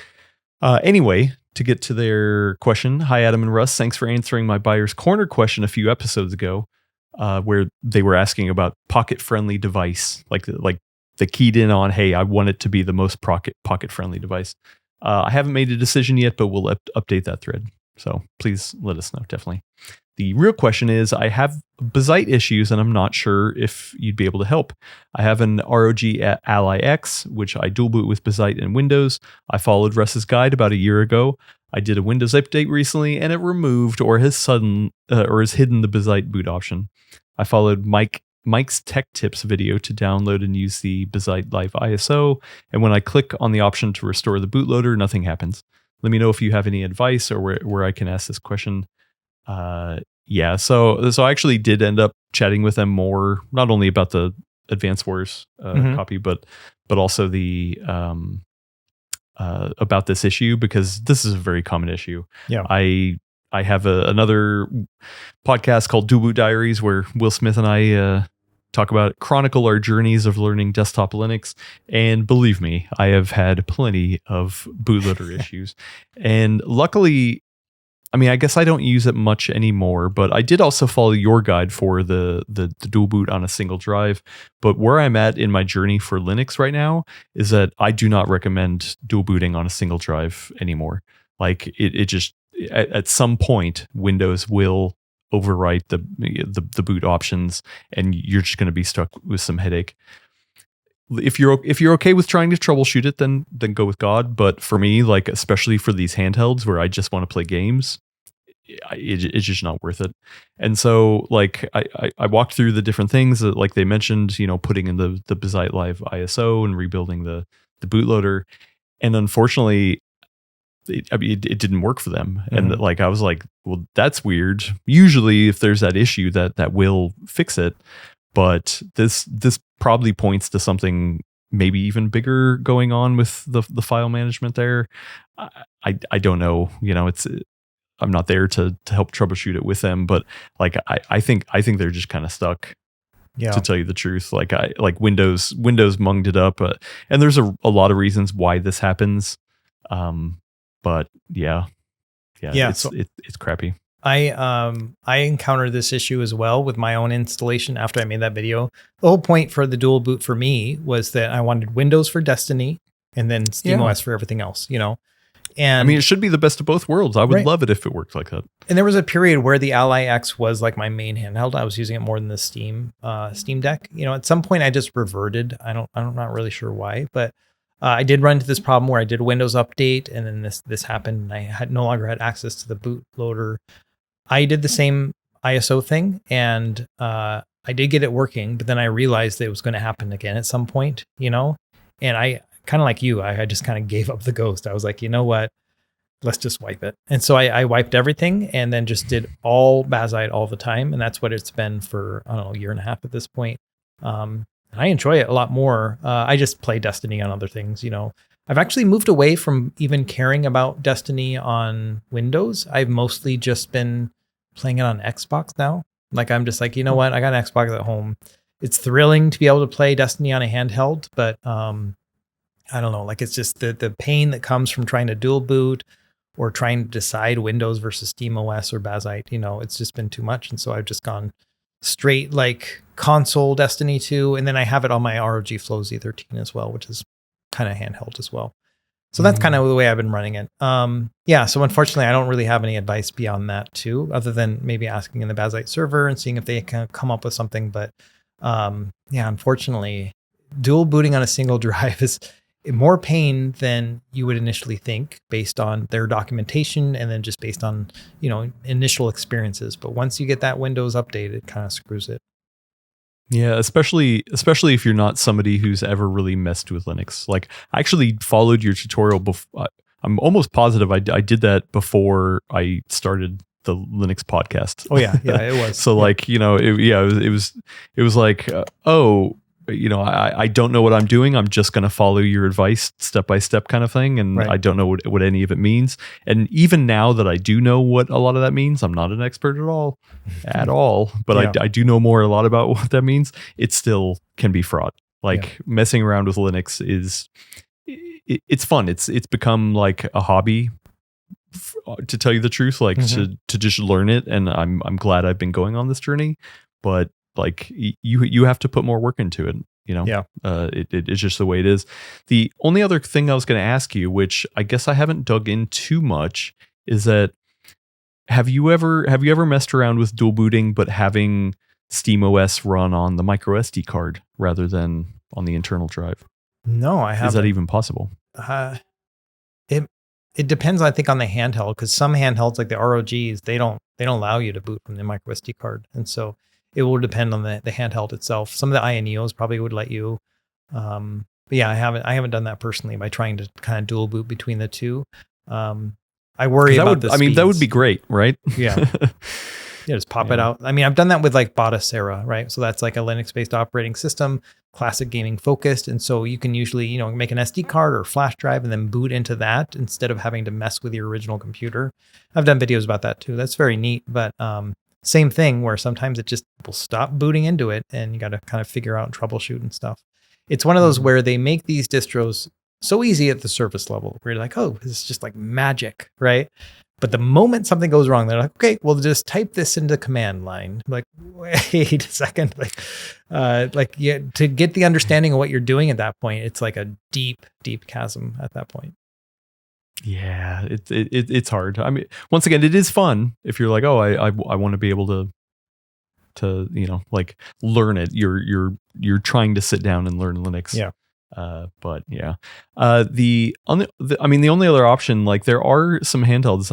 I remember that's one of the things I did like about the GPD WinMax 2 is that it actually does have support for 2 NVMe SSDs. Oh, right. Yeah. And so essentially, then there you go. You got, you know, a dual boot on each, or a boot on each drive, and that's perfect. But like, is there another one that has 2 slots other than that? I can't think of any. Not off the top of my head. Yeah, it was the GPD. And the GPD was really neat about it because they actually made a little compartment that you could just go into in the bottom of the shell. You didn't have to take the thing apart. They were really innovative and neat with that. Yeah. I mean, I can understand why most of the handheld providers do not do that, like add an extra option. Right. But man, Like I feel like that would be a nice win, especially like I would rather take, rather than one long 2280 drive, I wonder if you could be like, oh, you know what, maybe you do two 2230s. Sure. So that, I mean, not that it's the same size, and obviously you got to pay for the extra routing and whatever, Right. all that kind of stuff. But, you know, it could be done. It could Yeah. be done for sure. You know, I was surprised to find we were on the Nerd Nest podcast last week talking about it. I thought the Steam Machine had 2 NVMe slots, but it doesn't. It just has 1. And it's a little confusing when you look at their tech specs because the way they describe it, but it's the micro SD card is what they expect for your expanded storage. But that's one of those too, where I think it would have really benefited from having 2 drives, because then you have like a living room setup and like, oh, I want to do Windows this time around, or I want to do Steam OS. But yeah, just 1 drive on that one too, even though they have more space than a handheld. So Yeah, that is a bummer. Well, and then the end of this question essentially says, if I end up having to start over and reinstall Bazite, should I use Bazite or should I go with the regular SteamOS at this point? I'm going to add on to that question and say, or is there any other distro they should add on to it? What do you think, Russ? So we're talking about the Ally X, right? And Yep. So the not Xbox one, right? So like the second generation, the black one. Yeah. I haven't tried SteamOS proper on it. You can use the recovery image and all that. I don't know if it has LCD. Well, that one doesn't have LCD or RGB lights on it. So yeah, it might be okay. You know, you'd have to look at TDB controls if they work on SteamOS. Sometimes they wouldn't, you know what I mean? So you have to look into that, see whether or not, because that's the big thing with Bazite, is that it allows you to pull up the handheld daemon or whatever they're calling it nowadays. I forgot what they're calling it now. That allows you to pull up and adjust things specific to that console, and they've got it tuned in for the Ally X. And so that's one of the better things about it. CachyOS is one that you could look into too. They have a handheld build. And they push the envelope a little bit more, I feel like, than Bazite and SteamOS in terms of like FSR4 being plugged in, and you know you can do all sorts of additional things with that one. If you want to really live on the edge, then that one is kind of there. I'm not ready to go to CachyOS yet. You know, I've been thinking about it. I'm like, oh, this will be kind of fun, you know. But that's like Russ. No, yeah. CachyOS is not for you. Oh yeah, I figured. Yeah, I wouldn't, man. Well, thank you for that advice. Yeah. I feel like it's still in the, like, because, you know, Carrie from the Fox was always like, oh yeah, you just do that and then boop, boop, boop, you know, put in some code and then it all works. And I'm like, okay, go back to that code part, because that's like giving me the willies, you know. And so, well, and I say that not to say that you're not smart and that you couldn't figure it out. It's just I know you, and you like to just have things just work, right? You just want to play your games. You want to have it work with minimal hassle, and CachyOS is great. Don't yell at me in the comments about CachyOS. I get it. Yeah. But like the CachyOS is like, hey, what if we took the training wheels off? You know, we'll give you as much, you know, as you can. I mean, to be fair, I did mess around with it. I actually did a bunch of testing. I feel like it was a month or 2 ago. I never ended up making a video because I got distracted with other things. But I did do some testing to see the differences between the distros. And I was actually very surprised about the handheld version of CachyOS. It was way more user-friendly than I expected, and it had some quality of life stuff. The only other one that I did test out that I would throw in there is Nobara. I was pleasantly surprised by Nobara, which is a little more bleeding edge. It is Arch-based compared to Bazite. But like, it is still also early days. I think Bazite is just kind of the go-to, and I have never understood the appeal of just going with straight SteamOS on something that doesn't already have pure support. If it works, great, cool. But I actually really like the extra things that Bazite or Nobara bring to the table. Yeah, I agree. So yeah, I would do Bazite again, or maybe look at Nobara and say, oh, you know, maybe there's a feature over there that they do for me that could be something interesting. So. Yeah, to be honest, I'm just so thankful that we have these development teams that are doing this, you know, because I mean, when they announced the Steam Deck, they were like, oh yeah, and we'll also be making this available for other handhelds, you know, and it's like, other than, you know, the official Lenovo options that we have, like, we just haven't really seen any official things from Valve yet. And so that's like my big thing is like Bazite, you know, those guys in particular really did kind of pull up that slack and really help in that regard. And that's the thing though, is that I don't wish Valve would release it now anyway. Like I think the community is doing a fantastic job of taking the basic work that Valve has done and adding on top of that. Yeah. So like I don't think we should look at like Valve releasing the SteamOS as like, oh man, I can't wait for it, because it's so good. It's like, no, actually right now people are benefiting from it and doing awesome stuff. I do want to point out, so Nobara is the person behind the distro Nobara is Glorious Eggroll, who does the Proton GE stuff. Yeah. So that's definitely one of those things where it's like, hey, there's that fork of Proton is doing some really good stuff over there, and like it definitely can benefit the handheld. So that's why I say maybe look into that. Oh, good point. Well. So yeah, hopefully that helps. Let us know what you end up going with. I'm very curious. We have another question here from Ray Dawn Choling Bay. Hi gents, I love the show. Thank you. I have an ROG Ally X. Oh, okay. So same thing as Vinny. Yeah. That has had a recurrent D-pad issue. The right D-pad direction stopped responding, so I had it RMA'd under warranty at September. Now it's May, and the up direction on the D-pad has stopped responding, and it's out of warranty. So I'm not sure if this is a common issue. My question is, if I crack this thing open myself and try to fix it, rather than paying another repair, or are there good D-pad mods or replacements I can fix? What do you think? Oh my gosh.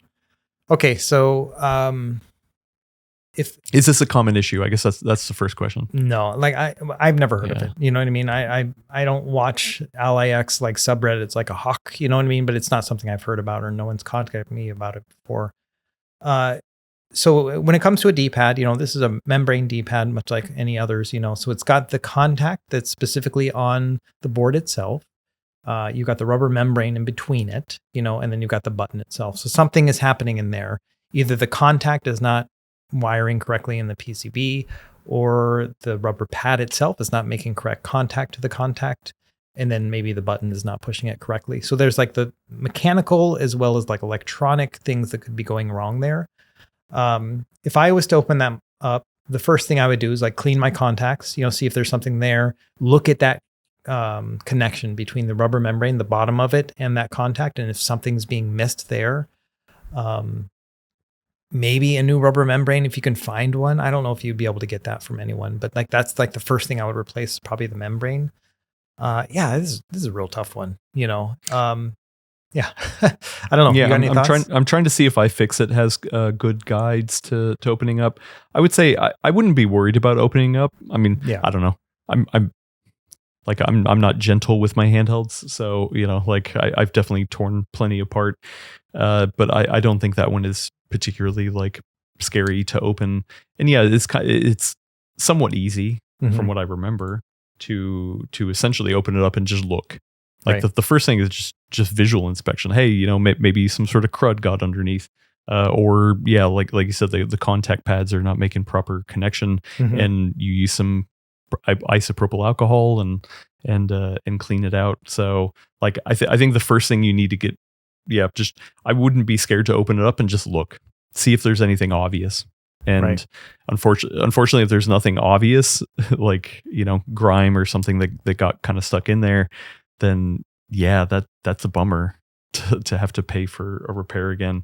I don't know of any aftermarket kits, or I wouldn't be comfortable like repairing any of those pads, because I'm not good at soldering or anything. So it's scary, and the fact that it happened already is like worrying. Like maybe they didn't correct it.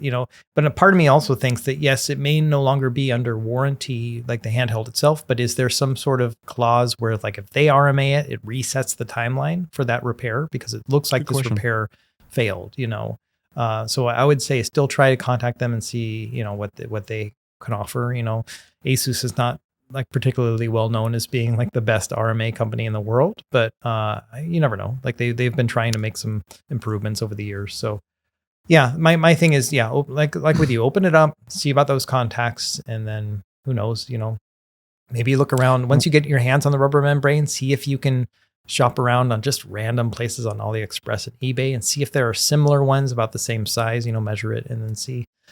I don't know. A lot of people will throw in like Game Boy Color rubber membranes for some of their devices and it'll fix things, like it's kind of crazy. Yeah. Sometimes like that one's like the universal. I don't think it's going to work out this one, but you never know. Right. And just kind of how that works. They also mentioned there's like a second half of the question where it says that the D-pad was false diagonal city, like there's like, a lot of false diagonals. So you could do a tape mod on it, and like put just a slice, like people will do like an X on the, the 4 pins. You'd kind of do an X in the middle of it. And so it just kind of cuts the corners of each of them so that they won't make contact. And so that prevents false diagonals. You just use a bit of electrical tape or, some kind of Kapon tape, like that kind of thing. So you could do something like that too, and then play around with it, see if it's maybe, I don't know. Again, it could maybe be a physical thing, like the D-pad is just not hitting in the right spot. It's hard to tell. Yeah, I mean, either way, that's a bummer, and especially when it's like, oh, dang it, it's probably out of warranty. Yeah. Where do you think is the best place for somebody to go to ask other people? Like, is it Reddit? Like, should he post something on Reddit or dive through there or find a Discord? Yeah, there is an Asus ROG like Discord. Like they were creating them for the Ally. Like I remember joining it way back in the day, so that's still around. I don't know how frequently it's being used, but yeah, the Reddit. Just be prepared for like when you go into those bigger subreddits where it's like a larger name brand company and you put in something like that in the ROG Ally subreddit, you're going to get 10 comments of people telling you the worst advice ever, right? And then you'll find one that hopefully is somebody who knows what they're talking about. So yeah, that would be my advice. It's not the easiest thing to kind of troubleshoot into a crowd, but that's another option too. Yeah. Okay. Well, the option that we got to take right now is to get out of here. Russ, we've been chatting for a while. We got to prepare for our trip. I mean, we literally are going on an expedition. Like we're cosplaying as expeditioners right now, but or making theoretical expeditions in our head. But we're actually going on an expedition, and we got to pack. Yeah. So, and it's crazy. I'll get to see you in person next week. By this time next week, I think. Maybe. Yeah. I'll see you in person, and that's cool. We haven't seen each other since we made the trailer for this podcast. Right. Back in the desert. So, yeah, now we're going to be in an urban environment in Taiwan, but yeah, I'm really looking forward to it. And it's like we get to put our money where our mouth is too, because we actually get to see what handhelds we're going to bring, and like actually using them for travel and stuff, as opposed to, shuffling between the studio and the house for me. So I can't wait to talk about it, because there's a very specific debate that is raging in my head right now, and we're not going to talk about it. I'm going to hold it for the podcast and let you know what I decide. But yeah, I'm just sitting here like, I can't wait. That sounds fun. So we will see. How long is your flight, Russ? Do you remember?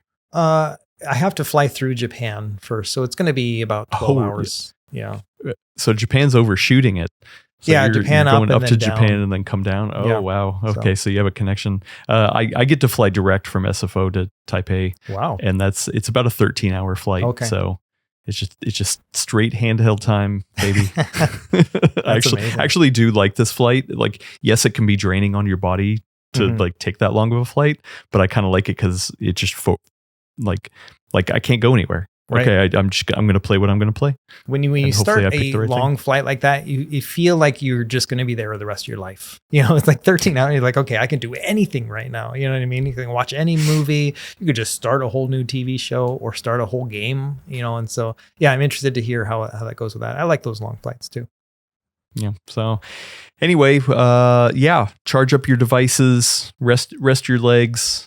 This was kind of a prep expedition this week. We're preparing for our next leg of your journey. Thanks everybody for tuning in. If you want to watch the video version, we're on YouTube at the Full Nerd Network, but we also have a video version on Spotify, which hopefully will come to Apple Podcasts coming later this year. I'm excited about that, to get the video version out to more places. But if you just want to listen to the audio version on the go, put us on your RGDS. Plug in some headphones with a dongle and go running, then you can find us anywhere podcasts can be found. If there is a podcast service we're not on, please let me know, and hopefully I can get us on there. Russ, what kind of videos you got coming up that you can tease people? You mentioned the Legion tab. Yeah. So I've actually been like going at it, like making videos for while I'm gone. Because in addition to Taiwan, I'm going to Shenzhen afterwards. So I'm going to be gone for almost 3 weeks. And so I don't know what my next video is going to be. I'm playing it by ear too, because I'm worried that like some of this will become outdated. I'm like pushing it out faster than I probably should, because I'm trying to delay everything. So I don't know. The Tab one, I got a Neo Geo compilation video coming out. A couple really fun ideas that I've been working on. So yeah, and that GameMT, that really wacky one, I've got a review. Hopefully, will be done. Wacky tobacco. Yeah. Oh, nice. Okay, and then I did shoot my eGPU video. I was hoping to have it up this week, but I need to edit it tomorrow, and it should be up next week. So yeah, look forward to that. Good. Very, very excited about that. And then if you want to check out some other podcasts, I host The Full Nerd, where we have level-headed talk about PC news. And if you want to check out more Linux talk, subscribe to Dual Boot Diaries, where we're trying to learn Linux, man. We're just sitting there trying to learn Linux. Other than that, Russ, thanks for hanging out with me. Always good to chat. Always fun. And I get to hang out with you in person next week. Yeah, I'm excited about that. Yeah. And thanks again to Vinny for sending over your Advance Wars copy. Like it really did warm my heart. I appreciate it. Yeah, it's awesome. And I can't wait to play more. So thanks, and we will catch you in the next episode. Until then, charge up, rest up, and we'll see you later. Bye, everyone.